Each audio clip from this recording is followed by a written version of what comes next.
And live. Hey there, beer tubers. Welcome back to Maxwell Starr's Beer Review. Tonight, we got a special beer for you. We're going to do something that nobody around here has ever heard of before, for sure. Yeah, it's Trailway. Yay. Trailway. Good weather. IPA. It's their IPA 6.5 or 6.68. No, it's just 6 now. ABV. Brewed with Vic Secret hops. And, of course, this is a beer from Fredericton, New Brunswick. But even more special tonight, what makes this night really special is the fact that I got two extra special guests here tonight that haven't been on my channel for quite some time, which are the Fuzz and the Sith, two of the original cast members of Maxwell Starr's Beer Review. Glad to have you guys back. How you doing tonight? I'll start with Sith because he just recently came in from out of town. Yep, I'm glad to be back in the Maritimes. That's for sure. Mm-hmm. Just flew in like what Scott's doing. Flew in, and now your arms are tired. Yeah. All right. And Scott, how you doing tonight, Scott? Mr. Fuzz. Doing all right. Lots of changes since the last time I graced this channel. Moved to a new house and have a new little girl. But you know, the beer still needs to be drank, so here I am. Yeah, and I thought you weren't even drinking beer that much anymore, but guess I'm not. You know, having a baby sucks, man. Having a baby rocks, but for the beer consumption, it doesn't do very well. Well, the baby part's going to get better eventually when you're not waiting on a hand and foot like 24 hours a day and taking shifts. But eventually that kid's going to... Not that you want to rest it too fast right now. Yeah, it's not bad. I mean, babies need things other than beer. Go figure. I see Jen walking around back there. Hi, Jen. She can't hear you. She can't hear me. All right.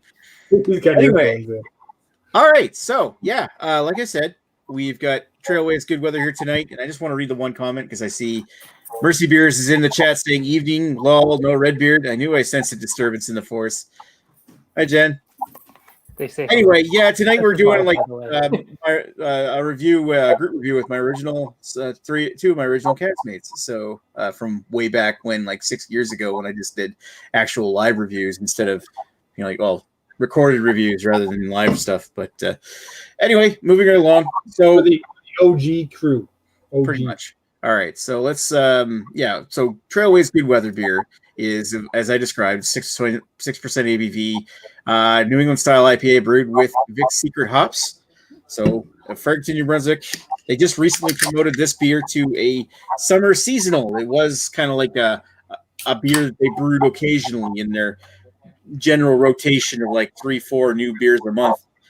But now it's got some really nice artwork on the cans now, and it's good to see it as a more full-time beer. So I don't know where I'm going with this. The fuck? Oh, right. See, this is one aspect. We haven't done beer reviews together for so long. I almost forgot about the poison shtick. Scott does not like. Scott's always classically being been the lager boy, the lager drinker. So he's kind of not accustomed to drinking IPAs. Although I'm kind of wondering how you're going to react to these ones, because this is the way they do the New England style of beer. Is that they're really they're super hoppy IPAs, but they're brewed in such a way that a lot of it comes from dry hopping after the boil, so you get more of the juicy flavors and less of the bitterness. We'll see about that. I certainly smell the bitterness. Oh yeah, well, it's not really bitter, but all right. So looking at that, look, it's got this nice, not quite straw yellow. It's kind of like a very bright yellow orange kind of body to it, thick and creamy. Well, I mean, it actually changes color from the bottom of the glass to the top. Oh yeah, how's yours look? You got different light in your room, so. Yeah, I mean, it looks lighter at the bottom, and it looks a little bit darker at the top. Looks nice. It looks all right. A nice foamy head on it. Mm-hmm. got that classic. A lot of what I really love about New England style IPAs is the aesthetics. Got that super turbid, hazy appearance, the bright white, fluffy head on it, and just downright juicy beers. It's just gorgeous to look at. And this one here is absolutely no change. No. All right, let's give it a whiff. Ooh, big fruits. Mm-hmm. Big tropical fruits. Yeah. Is this a summer, you said? Yeah. It's their new summer seasonal. It's kind of like it's a hair vegetable. Grapefruit, But a lot of it is apricot. like, grapefruit and stone fruits. Yeah. A little bit of some tropical notes in there as well. Breathes better. Hint of pineapple. It breathes better out of the can. I guess. Like it smelled pretty strong in the can, but out of the can, it's pretty. Yeah, I'm getting more of the passion fruit pineapple when you get a whiff of it this way, but pretty. I was thinking mango out of the can. It is a lot sweeter out of the can than out of the glass. Yeah. Actually, more pineapple-y. I'm not a big fan of pineapple either. It's not actually pineapple. It's just the smell of. Yeah. Anyway, you guys ready to put this thing down the hatch? Sure. Let's see what Scott's reaction is going to be to this. Cheers. I don't think you've ever had a New England style IPA before, have you? Yeah, probably.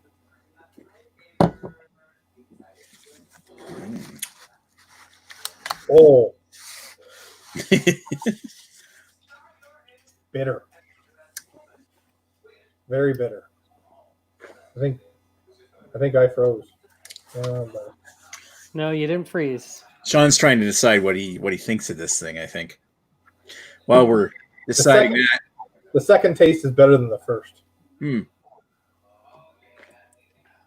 It's almost like that first one is like the punch of bitterness going down your throat, and then your mouth is numb to it afterwards, and then you get into smooth, creamy consistency, all the tropical fruit flavors, the flute flavors. And I'm also getting like, not only am I getting like the passion fruit and the pineapple and the grapefruit, I'm also getting like a hint of like a honeydew melon. Man, you're on crack. No, I don't have a honeydew melon in here at all. Yeah, whatever.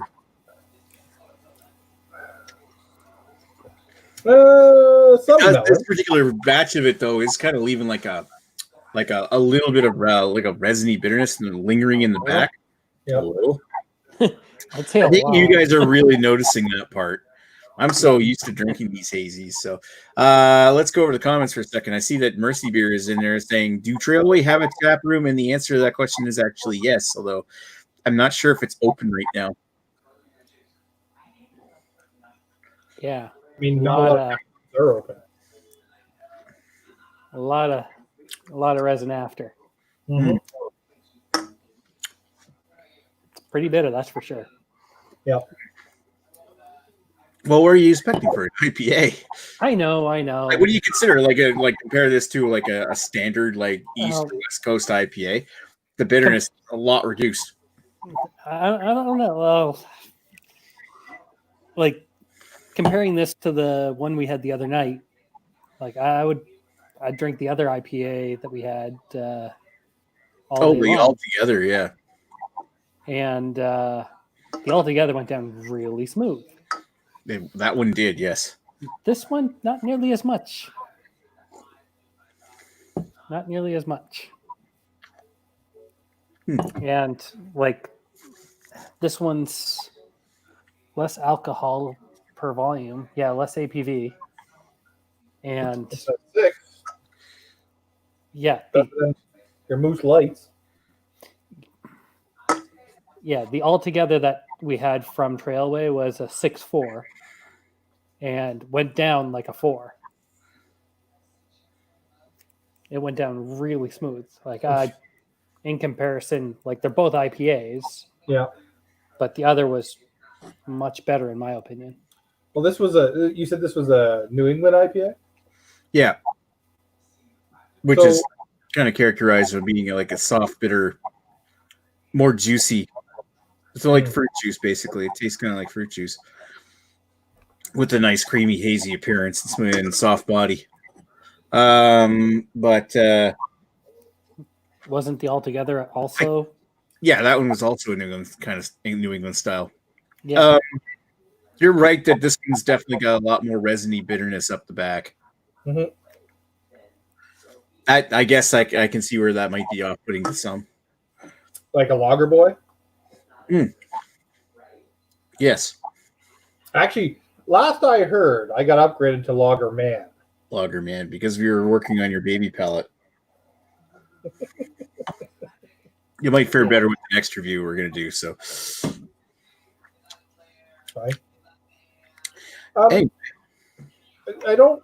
It's not terrible. I wouldn't mind a few of these by the pool. Right? So you're actually saying you drink more than one? I think you have to. You can't get away with just the one.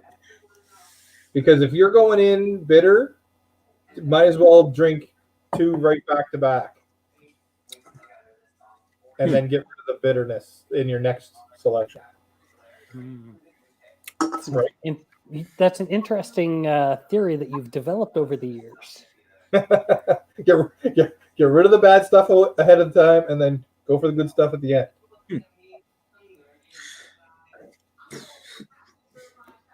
Well, usually when it comes to these New England style IPAs, I'll find myself drinking like a few of these a night when I'm drinking. Ooh. I'm a cheap drunk, so I'll just usually buy like 4 or 5 beers and drink them in the night instead of buying a 12-pack of like Alpine or something. And like somebody did, Sean. I mean, freaking right, I did. You just can't drink a 12-pack Alpine a night or something. Well, people can, but like if you're a connoisseur of good beer, you don't want to do that. You want to have 5 or 6 like different ones. Yeah, or 3 or 4 different ones with doubles. But if I were to go to a campfire or a beach or whatever, I'd put this in my pack of 6. 2 of these in my pack of 6. I'd start them in them. I'd start at number 1 and 2, or put in 2 and 3, but back to back. Interesting way to put it. I don't know. As far as like a New England style IPA goes, I actually really like this stuff, but I get the feeling you guys don't like it quite as much as I do. But that's fine. I do. Hey, I think what you're saying, Scott, is a nice compliment to it, though. Like you're saying that you would actually drink this, but you'd probably weight it heavy up towards the front so you get it out of the way first. I mean, it's a lighter drink. Like if I would put my stouts and my heavier beers at the end of my night, because that's something that you sip on over the time, right? Well, you're already drunk. No, not drunk. Just just nice. But I would put this at the front of my palate, at the front of my night instead, because it is a lighter beer. I'm not gonna deny that it's a lighter drink. It's just a little bit tart in the back of the tongue, and that's why you'd want to kind of soothe it afterwards with a heavier, sweeter beer. But we all have our own opinions, man. What the fuck are you doing to me? So, what are you doing? I take it Jen just tried the beer. Yep. What I heard? What the fuck are you doing to me here? So, I take it she doesn't care for it. No. I wouldn't even come close to Mallory on this one. See, I could drink these all day, every day, but that's me. What do you think, Sean? What's your thoughts on this? It's not nearly as good as the Altogether. I'd give it a 3. It is drinkable. It's not something I'd purposely go out of my way to hunt down and get. You have to go very far to get it. That's because we're in New Brunswick, where there's real beer. No, I mean, like, I brought it to your house. Yes. Great. You were awesome and gave me the beer delivery so we could do this. But yeah, like it's all right. So like I said, I'd give it about a 3. Right. I'm not too far off Sean at a 2.75. Wow. Like I said, a 2.5 is something I'd drink, and I'd pick up a couple of these in 6. So I'd say a 2.75. And y'all got baby pellets. I mean, remember, usually when we first started this channel, years ago, It started and we checked along. Yeah, 2.5. it's been your first time we did reviews together was like 8 years ago. But when we first started that, I started my IPAs at 2.5 and worked down from there. Yep. And then you sort of stepped up. As the beers went on, the palate changed a little. Yes. I still like. This is bitter, but I don't think it's quite as bitter as like you would get with like what we considered IPAs back then. No, not at all. But 2.75. All right, I'm gonna go with my preference on this thing. I love this beer. I've had it numerous times. I'm glad it's a regular seasonal release, and I may or may not have bought like 5 or 6 cans of this. So there's definitely a few chilling in my fridge right now, along with the Hujon hops and whatever other IPAs I can get my hands on because I love the hazies. So my rating on this thing is going to be my own personal preference. I'm going to give this a 4 out of 5 because I like it, but I also like the style of beer. Yep. Although a lot of people are kind of like these days are experiencing like a hop fatigue or like a New England style IPAs are starting to become a little homogenized. Like people Oversaturated. They're all kind of samey. They're all tropical fruity flavors. There's like little subtle twists on it if you drink a lot of these, but for the most part, one tastes the same as another, and you're going to get tired because it doesn't nothing different anymore. Yeah, I think this is really well made, but if you're starting to feel like hop fatigue, you're not going to get anything different out of this. Nope. And as far as New England style IPAs, you're right. It does have quite a bit more pronounced bitterness in the back of the palate. So yeah, I think that's my opinion on it. All right. So I guess we sign off here. I want to thank everybody for watching. We're going to do another review after this, aren't we? Yep. All right. So stay tuned in about a few minutes. We're going to pop back on and do another live review. What are we going to do? I don't know, but it's going to be a beer. Yeah. Woo! Talk to you in a bit.